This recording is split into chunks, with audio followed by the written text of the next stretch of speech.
दोस्त, welcome to my channel education 15। मैं Chandrabhushan Kumar, electrical engineer, railway.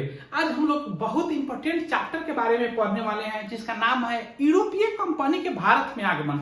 यूरोपीय कंपनी कब आए, उसका समय क्या था, कौन सबसे पहले आए, उसके बाद कौन आए, यानी कि क्रम को देखेंगे और उसको याद भी रखेंगे। हम लोग ट्रिक से भी याद रखेंगे, ठीक ना। ये बार बार एग्जाम में पूछता है। तो सबसे पहले जो आए वो पुर्तगाली थे, वास्को डी गामा 1498 ईस्वी में। उसके बाद अंग्रेज आए कंपनी की स्थापना बैठाने, ठीक ना। अंग्रेज 1600 में आए और उसके बाद आपका डच आए 1602 ईस्वी में। फिर डच से ही डेनिश, डच के बाद डेनिश आए 1616 में। उसके बाद फ्रांस आए 1664 में। उसके बाद सबसे लास्ट में जो है वो स्वीडन आए, ठीक ना। स्वीडन आए 1731 में, जो देख सकते हैं। और हॉलैंड और नीदरलैंड के लोगों को, ठीक है ना, डच बोला जाता है। जैसे आप लोग के सामने है, ये देख सकते हैं। इसको याद करना भी बहुत आसान है। यहाँ पे सामने देखते होंगे कि ये 6 जो यूरोपियन कंट्री है उसको याद करना भी बहुत आसान है। पैड, जो क्रिकेट खेलता है तो पैड पहनता है, ठीक ना। तब पैड अगर कमजोर होगा तो बॉल लगते ही टूट सकता है, ये टूट जाता है, फूस और टूट जाता है, यानी कि कमजोर होगा तो फूस और टूट जाएगा। तो उसी से याद रखेंगे, पैड फूस। यहाँ पे देख सकते हैं पैड, PAD पैड, और FS फूस को डबल O को हटा दिए, ठीक ना। FS हो गया, तो इसको कैसे याद रखें। P से आपका पुर्तगाल हो गया, देख सकते हैं यहाँ पे क्या हो गया, P से पुर्तगाल हो गया। A से आपका अंग्रेज हो गया, D से 2 डच और डेनिश, देख रहे हैं। और F से फ्रांस हो गया और F से स्वीडन हो गया। अगर ऐसे याद नहीं हो तो ये भी ट्रिक है, पुत्र आरा डैड फांसा, यानी पुत्र किसी जीत पर हार गया तो डैड क्या हो जाता है, फांस जाता है, यानी कि उसको देना ही पड़ता है। इससे भी याद कर सकते हैं। सन भी आसानी से याद कर सकते हैं। 1600 में 4 कंट्री आया, देख सकते हैं। 1600, 1602, फिर 1616 में 1664। एगो शुरुआत वाला रख लीजिए 1498, और लास्ट वाला 1731 में कौन आया, स्वीडन आया। बात आया समझ में। अब हम लोग एक एक करके पढ़ेंगे। ये इसको अभी हम लोग पढ़ लेते हैं। पुर्तगाल, सबसे पहले पुर्तगाल आया, वास्को डी गामा, उसके बारे में देख लेते हैं हम लोग। वास्को डी गामा या पुर्तगाल के नागरिक थे Vasco D gamma. Vasco D gamma सबसे पहले भारत आए। वो कहां पे आए, तो पश्चिमी तट पर भारत के केरल के कालीकट बंदरगाह पे आए। किसके मार्गदर्शक से आए, तो वह अब्दुल मलिक नामक एक व्यक्ति था जो भारतीय था। वो अफ्रीका में रह रहा था उस समय, ठीक ना। तो वहां से उसका मार्गदर्शक, यानी कि वहीं बुला के लाए, वहीं बताया कि ऐसे ऐसे चलना पड़ेगा। इसके पहले बार्थोलोमियो ने केप ऑफ गुड होप, देख लीजिए पहले, जैसे देखिए यहाँ पे 1498 ईस्वी में वास्को डी गामा भारत आए। किसके मार्गदर्शक से आए, अब्दुल मलिक, जो कि भारतीय था, अफ्रीका में रह रहे थे, ठीक ना। अफ्रीका का खोज हो चुका था, केप ऑफ गुड होप तक खोज हो चुका था यूरोपियन द्वारा। वहां केप ऑफ गुड होप का खोज किया था बार्थोलोमियो ने 1487 ईस्वी में, ठीक ना। तो वहां पे ही पहुंच गए थे, लेकिन वहां से आगे रास्ता नहीं मिल रहा। तो वहां से अब्दुल मलिक जो भारतीय था वो बुला के लाए वास्को डी गामा को। तो 1498 ईस्वी में वास्को डी गामा केरल के कालीकट पे आए। वास्को डी गामा का स्वागत किया वहां का राजा जमोरिन था, उनका नाम वहां का, यानी कि कालीकट का राजा का नाम क्या था, जमोरिन। वही उनका स्वागत किया। वहां से व्यापार किए वास्को डी गामा। काली मिर्च अपने साथ ले गए पुर्तगाल, वहां पे बेचे तो 60 गुना मुनाफा हुआ। काली मिर्च जो जिस दाम पे, मान के चलिए यहाँ पे से 5 रुपए में खरीद के ले गए थे, तो वहां पे 300 में बेचे, यानी कि 60 गुना नाफा हुआ। फिर यही नाफा देखे, फिर दोबारा आए। तो दोबारा कब आए, दोबारा, तो 1498 में आए थे और दोबारा 1502 में। तो याद करना बहुत आसान है। दोबारा कब, लास्ट में है, देख सकते हैं यहाँ पे। दोबारा फिर आए वास्को डी गामा, ठीक ना, 1502 ईस्वी में। फिर यहीं पे रहने लगे, 1502 में आए, दोबारा यहीं पे रह गए। तो 1524 ईस्वी में इसका मृत्यु हो गया, वास्को डी गामा का यहीं पे मृत्यु हो गया, यानी कि भारत में ही मृत्यु हो गया।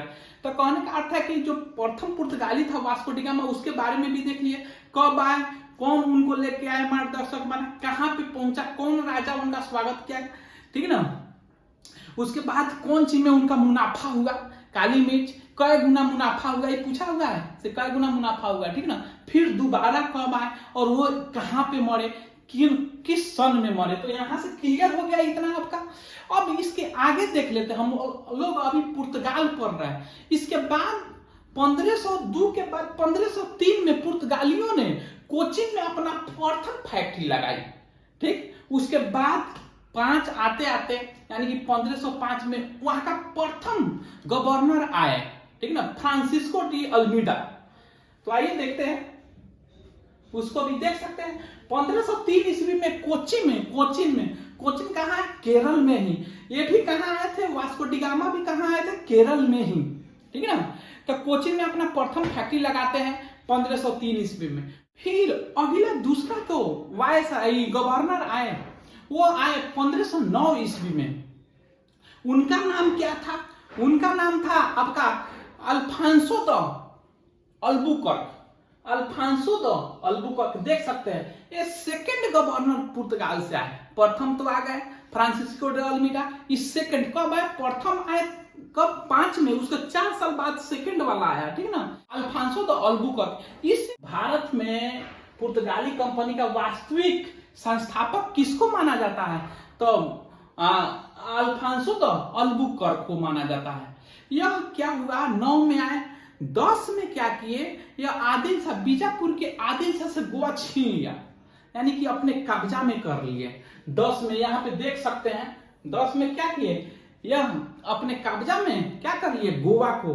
क्या हुआ, गोवा तो छीन लिए 1910 में। उसके बाद आपका होता है वो 1530 ईस्वी में, जो देख सकते हैं यहाँ पे 1530 ईस्वी में उसका नीनो डी कुना।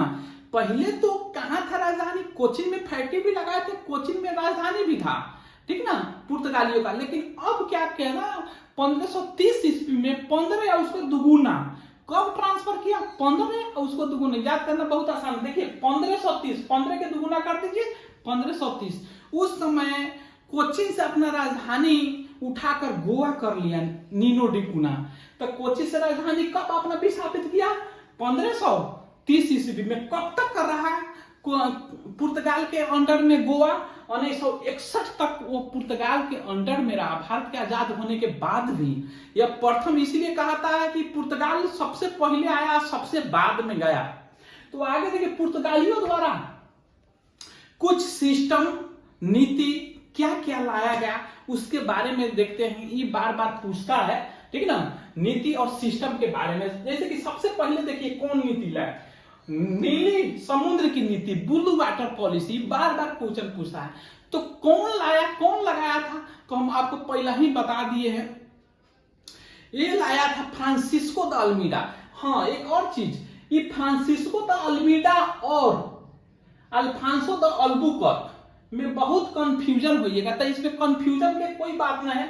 यहां पे देखिए फ्रांसिस्को क्या लिखा, एफ द अल्मीडा, ए लास्ट में, तब एफ से फर्स्ट भी होता है, ठीक है ना। या दूसरा टिक लगाना है तो इसमें एक एगो है, यानी कि एगो है तो प्रथम। इसमें देखिए Alfonso de Albuquerque, double A हो जाएगा, अल्फांसो द अल्बुकर्क। 2 गो ए है तो ये सेकेंड हो जाएगा, पता है समझ में। तो सेकंड वाला को वास्तविक, इसका नाम याद करने का यही ट्रिक है। एक कब आया था, 1505 ईस्वी में, उसके 4 साल बाद इस सेकंड वाला आया था, बात आया समझ में।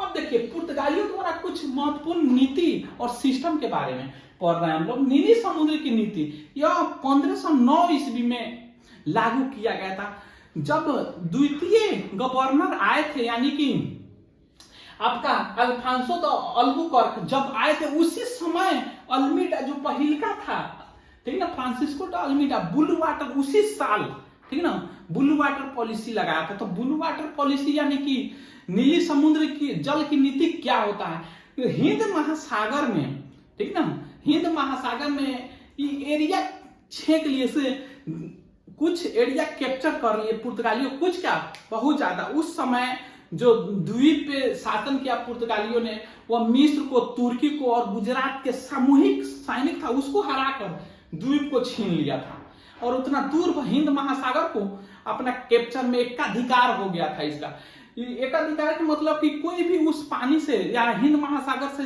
जाएगा तो उसको परमिशन लगेगा, पुर्तगालियों से परमिशन लेना पड़ता है, ठीक है ना, पड़ता था। तो वहीं एकाधिकार मतलब उसका अधिकार हो गया था वहां पे उस हिंद महासागर के पानी पे।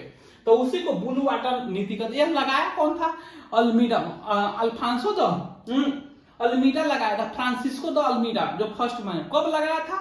1509 में, जब दूसरा गवर्नर आया। देख रहे हैं ना, यह 1509 में दूसरा का आया। अब देखिए कार्चर सिस्टम, ये होता है कार्ड सिस्टम, ठीक है ना, कार्ड सिस्टम होता है। ये देखिए ये कार्ड सिस्टम क्या था कि इसके जो भी क्षेत्र में था एकाधिकार था, यानी कि हिंद महासागर का पार्ट जो था वहां पे अगर समुद्र देखने जाइएगा तो आपको परमिशन लेना पड़ेगा।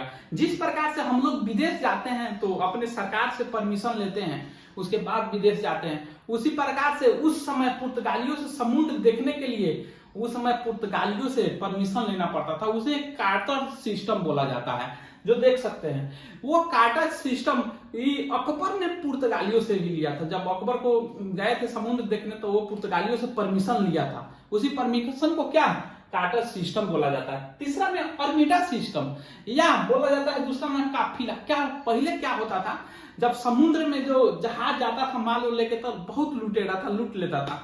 तो वहीं भारतीय जहाज के लिए पुर्तगालियों ने अपना जहाज लगा देते थे, कोई चोरी वोरी ना करे, इस पे डाक नहीं डाले, ठीक ना, यानी कि भारतीय जहाज को प्रोटेक्शन करते थे, सुरक्षा देते थे। उसी को क्या बोलते हैं? अल्मीडा सिस्टम या काफिला बोला जाता है। तो यहाँ पे देख सकते हैं, यहाँ तक क्लियर कट आया। तो तीन गो चीज, वास्को डी गामा फर्स्ट पढ़े, दूसरा पढ़े क्या फ्रांसिस्को यानी कि प्रथम गवर्नर, दूसरा गवर्नर, ठीक ना, गोवा को कब्जा में, गोवा को बाद में कहां पे गोवा को राजधानी बनाया वो सन देखे, और तीसरा में इसका सिस्टम देखे हम लोग। तो आगे देख लेते हैं कुछ और काम जो किया है पुर्तगालियों ने उसके बारे में। तो आप देखिए पुर्तगालियों के अन्य कार्य, पुर्तगालियों ने बड़े बड़े जहाज का निर्माण किया भारत में, ठीक ना, बड़े बड़े जहाज का निर्माण का प्रारंभ किया। सबसे पहले कौन किया भारत में? पुर्तगालियों ने। देखिए 1556 ईस्वी में गोवा में प्रथम प्रिंटिंग प्रेस लगाया। ये पूछा होगा क्वेश्चन है कि गोवा में प्रिंटिंग प्रेस कौन ने प्रथम बार लगाया था? तो वो कौन? पुर्तगालियों ने। अब पुर्तगालियों ने बढ़िया काम भी किया और खराब काम भी किया। मक्का का तो खेती लगा के बढ़िया किया, लेकिन वही तंबाकू का खेती भी लगाया, ठीक ना, खेती किया जो स्वास्थ्य के लिए उतना फायदेमंद नहीं। तो तंबाकू और मक्का की भी खेती की शुरुआत पुर्तगालियों ने ही किया। आप लोग को यहां तक समझ आया हुआ, यानी कि यूरोपीय के आगमन का क्रम। अब प्रथम में पुर्तगाल देख लिए हम लोग, जैसे कि देख सकते हैं ये पुर्तगाल पूरा पढ़ लिए, डिटेल रूप से पढ़ लिए। आगे हम लोग पढ़ेंगे अंग्रेज के बारे में, ठीक ना, अंग्रेज के बारे में सही क्या क्या काम किए इसके बारे में बढ़िया से पढ़ेंगे। तो अगर आज जितना हम लोग पढ़े समझ आया तो प्लीज मेरे चैनल को सब्सक्राइब करें, लाइक करें, कमेंट करें। Thank you.